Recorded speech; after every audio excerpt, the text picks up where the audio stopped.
Our next guest says he expects nothing less than convention chaos in light of DNC Chair Debbie Wasserman Schultz announcing her resignation over those leaked DNC emails. Daniel Halper is Washington bureau chief for the New York Post and joins us now. The Democrats were mocking Republicans, saying, you know, the whole Ted Cruz flap and everything proved that they were not a united party. This was going to be their attempt to prove they were united. It seems like that has eluded them, Daniel.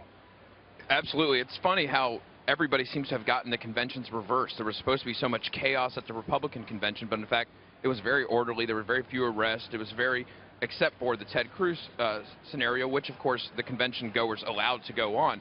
This has the opposite feel, and it feels very chaotic. Nobody knows what's going to happen. There's the chaos inside the convention, which is already happening with Debbie Wasserman Schultz on the way out. And then there's the chaos outside of the convention, which is another concern here, where they're expecting as many as 50,000 protesters per day, so 200,000 protesters in total all week, that can really disrupt the city and really disrupt this coronation for Hillary Clinton. Talk about the wisdom of Hillary Clinton making Debbie Wasserman Schultz her honorary campaign chair. I mean, this is a woman who just got caught with her thumb on the scale for Hillary. And to sort of reward her with that post makes it look like a quid pro quo, doesn't it? Yeah, it's a little shady, absolutely. It does have the benefit, I think, of, you know, everybody knows that Debbie Wasserman Schultz has been in the bag for Hillary Clinton. These emails prove it, so why not? It kind of makes sense. I don't think anybody's too surprised. But the truth is, Debbie Wasserman Schultz she has a tough primary battle back in her home state district in Florida that she's being outraised with. Bernie Sanders has come out in support of her opponent, and she looks like she might lose that. It's kind of crazy that she isn't putting the entire convention on hold and just leaving, going home to her district and trying to win that campaign.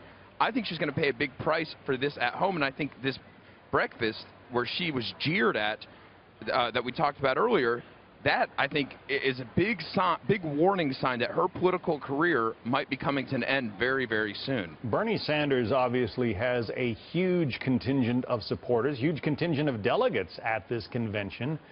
Now that these leaked emails seem to suggest that the party hierarchy was, you know, working to freeze him out of the race, you know, where are those Bernie supporters supposed to go? Are they all going to jump on board with Hillary Clinton like the party has hoped?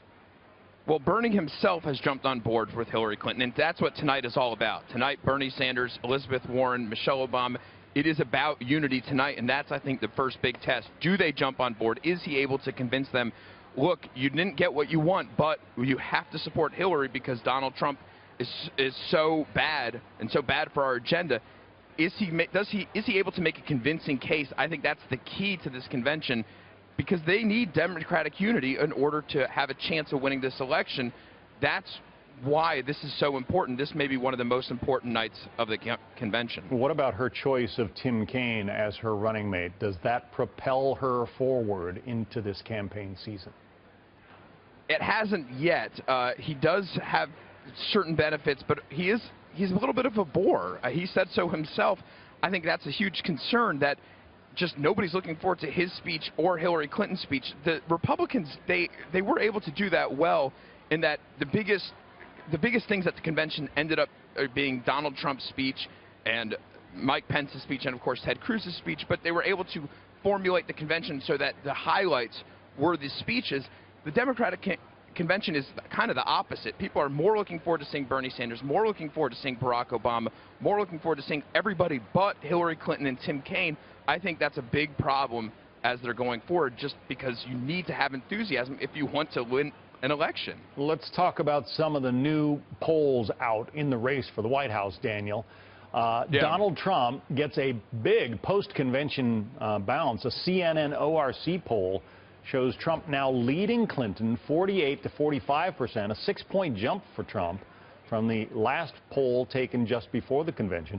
Similar results for the Morning Consult national poll, which also finds Trump pulling ahead of Clinton.